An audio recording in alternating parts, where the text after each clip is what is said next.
So what's up guys, welcome back. Kellen here with Droid Life. So we're taking a look today at a phone that will replace one of last year's most surprising hits. I'm talking about the LG V20, which is the new media monster that will replace the LG V10, a phone that I actually grew to love quite a bit over time.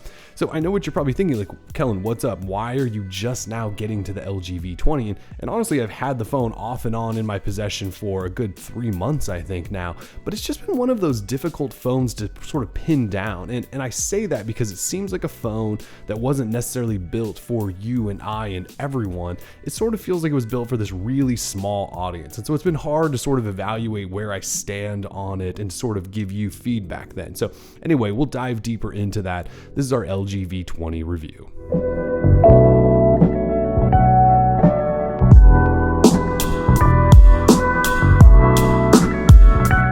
So first off, what is the LG V20? Well, it's the second phone in LG's V series line, which is essentially a line of phones geared towards the media guru. So that means you get high-end audio with a quad DAC for the first time. Then you have a massive 5.7-inch Quad HD LCD display to take in all the video you can. But then you also have all these audio and other video controls where you can record video manually, record hi-fi video, and even record audio at studio quality with an HD recorder. It's also a very large phone with a steep price and an all-metal body. It has a Snapdragon 820, 4GB RAM, dual cameras on the back, a secondary ticker-like display, 64GB storage with SD expansion, and a decent-sized removable 3200 mAh battery, along with USB Type-C ports and, yes, a headphone jack. As you can tell on paper, this phone sounds fine. In fact, it's got all of the specs you would look for in a modern flagship, and then LG took the media capabilities up to another level. So why is it that I came to this conclusion that this phone really isn't made for most people? And there are actually a handful of things I would point to there. So number one, and most importantly, is the size. This phone is huge. In fact, I think it's unnecessarily enormous.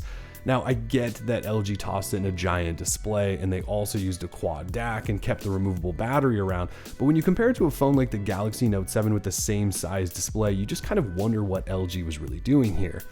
The V20 is almost half-inch taller and a quarter-inch wider than the Note 7. The ergonomics here are also not good. Plus, if you couple all of that with the slippery metal exterior, I can tell you that I've probably dropped this phone more than any phone in my life. We also can't forget that LG released the LG V34 shortly after releasing the V20, except it's a Japan-only exclusive, and why we point that out is because it's a sleeker package but comes with everything the V20 has, like the DAC and Quad HD display and dual cameras and metal body, but then they also even tossed in water resistance. Size aside, I think I find all the extras here that LG tossed in, the extras they're likely using to justify the really high price, not necessarily important to most people. Like, you have a quad DAC for audiophiles, and HD audio recording, and manual video controls, but do any of us have headphones good enough to take advantage of that DAC? Or who's in a studio that often recording audio? And who records any video in manual these days? The point here is that LG is doing some really innovative stuff with the V20, but like the modules it introduced with the G5, you have to wonder who decided that these specific features which drove that price up are going to make any of us leave Samsung or Google or even Apple. LG also brought back the secondary display from the V10, and I can tell you its always-on capabilities are nice for checking the time while the phone sits on the desk or nightstand. This is another one of those implementation situations that just seems wrong. A secondary display that lets you toggle on or off quick settings, see the time, or launch apps could be useful, but when it sits at the top of an enormous phone like this, completely out of reach of anyone's normal-sized fingers, how much use will it ever get? And I say that as someone who likes the idea, I'm just not seeing how this is the right way to do it. Finally, the removable battery that LG continues to hang on to just needs to go away at this point.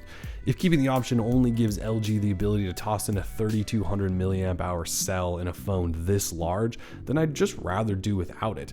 Battery life here is pretty solid, and I'll get to that in a minute, but it sure seems like the need to design around removable batteries limiting the capacity, while others in smaller packages are offering bigger cells. It also makes for an awkward external appearance, the need for another button, and the potential for future issues. Now, you could argue that all of those features being included isn't necessarily a negative thing, that it's actually a bonus for the people who do want it, and that I shouldn't be complaining about it, and that's fair.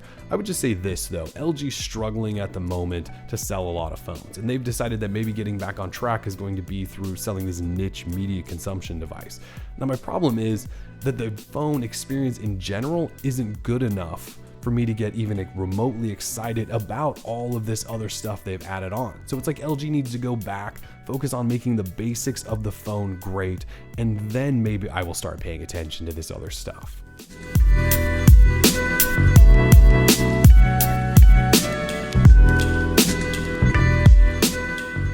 Alright, so enough of the negative stuff. Let's get into some of the areas where the LG V20 does shine, because yes, if you can believe it, it does actually have some pretty good stuff going on.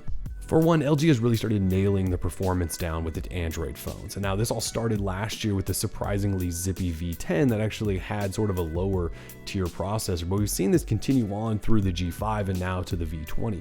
So even with LG's heavy skin on top of Android Nougat, the UI is buttery smooth to navigate, apps fire open in an instant, and I rarely see a stutter that we often complain about with Samsung's TouchWiz. I don't know what kind of magic LG has figured out, but I hope this is one of those trends we see them continue to push. Outside of me not necessarily liking the look of LG's dual camera setup, it's hard not to be a fan of the versatility and even the results that this dual camera setup provides. And we saw this with the G5 and now on through the V20. So what you're looking at is a set of cameras, one that's an 8 megapixel wide angle shooter at 135 degrees and f2.4, along with another more standard 16 megapixel sensor at f1.8. No other smartphone camera setup on the planet can get you these types of shots. Whether you need to take that crisp close-up or spread things out to capture more in a small area, the V20 can do it, along with being able to snap panoramas, slow-mo video, time-lapse, and all the other creative setups. Plus, LG also gives you control over everything. So I already mentioned the manual video controls, but of course you have full control over stills too. You get video quality that can go up to 4K if you want, even shoot at 1080p at 60 frames per second, has tracking focus for maintaining focus on moving objects, HDR, filters, and even a simple mode in case you really just don't want to deal with any of that advanced stuff. As for the actual results, well, they're not bad. I'm not going to sit here and tell you that the cameras in the V20 are as good as Samsung's or Google's, but they're certainly going to get the job done while providing you with that really cool flexibility. My only beef here is that the camera is slow to load, it's often slow to focus too, and then even slow to snap off multiple shots if you're just hammering on that shutter button. Plus, in real time through the viewfinder, and this is sort of just a little pet peeve, it seems like it really struggles in low light to move, focus, and all of that, even though you do sort of get decent results from time to time. Now, I often do most of my shooting indoors with my son, and so if a camera isn't quick enough to keep up with him, it tends to turn me off. On the other hand, if you are in need of a camera that is ultra quick, I think you're really going to enjoy this setup. The display here is solid as well. Now, it is an LCD panel, whereas the rest of the world seems to be trending towards AMOLEDs, but I think LG used a decent panel here. You've got viewing angles that are solid, brightness is good enough, plus they have implemented a night mode to take some strain off of your eyes. I will say that the brightness doesn't get quite low enough when in dark situations, but that's really my only complaint. I'm also not completely offended by LG's Android skin anymore, which I know is not a popular opinion in Android circles, but it's one of those things where if you just slap a third-party launcher on here, and trust me, you will want to do that day one, the experience is actually pretty good. LG is still pushing their knock-on lock screen action and shortcuts for launching things like the camera. They also include a smart cleaning feature to help you rid your phone of unnecessary old files. But outside of that stuff, LG actually toned down much of the experience to mimicking Google's Android. They just now skin it, so it looks slightly different. But you'll find notifications acting properly on the lock screen, a notification and quick toggle shade that looks and acts familiar, multi-window that works properly, and a set of settings that haven't been completely revamped into something that's difficult to navigate like Samsung has. Oh, and LG continues to push on-screen software navigation buttons, which we definitely still prefer to this day over capacitive buttons. Battery life is even surprisingly good with that 3200 mAh removable battery. I'm getting anywhere from 3 to 4 hours of screen on time, and that's expanding from 14 hours in a day of use up to somewhere around 20 at times. Plus, you also have fast charging with that USB Type-C port, and look, if the battery ever dies in the middle of the day, you can always swap it out for a fresh one. Finally, you do have to appreciate the fact that LG is willing to hang on to some of these old ideas while still incorporating other stuff. For example, I do appreciate the SD card slot and to some extent a removable battery. I even like the IR blaster on top just so that we don't have to hear people complain about it not being there. And then look, even though I just complained about a quad DAC and hi-fi studio audio recording, things like that, not necessarily being things that top everyone's list, at least LG's giving them a shot and willing to try it and see if it sticks and to see if these are the things that we want.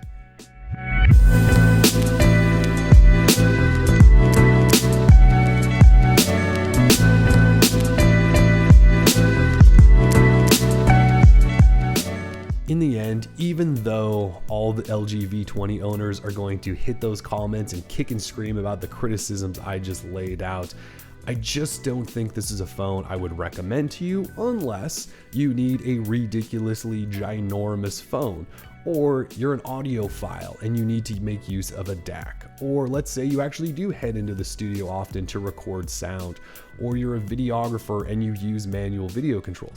Otherwise, I just see too many other good phones out there, like Google's Pixel phones, the Galaxy S7 Edge, and even the OnePlus 3T, all of which in many situations are cheaper than this phone and offer an overall better experience.